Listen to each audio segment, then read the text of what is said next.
All right, so right now I'm going to show you where you need to save your Writer's Workshop journal. So once you click on this link here, it's automatically going to ask you to make a copy. You're going to click yes, make a copy.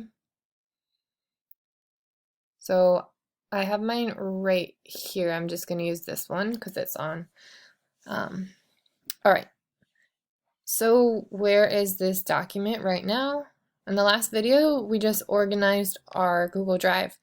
So this 8th grade year English folder, we have all those documents. Again, you should have more, you should have all of them, but all your documents from Unit 0 are in this folder. Now we have our Writer's Workshop folder. There's nothing in there yet, but I just made this document, which I need to keep organized, so I need to keep it in this appropriate folder. You know that when you first make a copy of a document, it automatically just goes into your drive. Again, this is so like a lot of documents going to get really unorganized.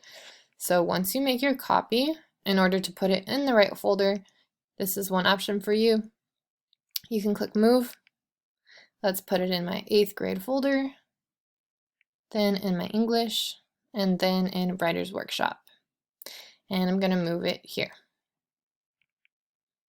So now when I go here, it will be inside of this folder.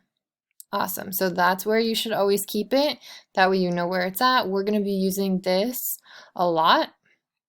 In the next video, I'm going to show you how to make entries and how we're going to be submitting work on this Writer's Workshop journal. But this is where you need to keep it in order for you to stay organized. So within the Unit 1 folder, which is in your English folder, 8th grade, and then your drive.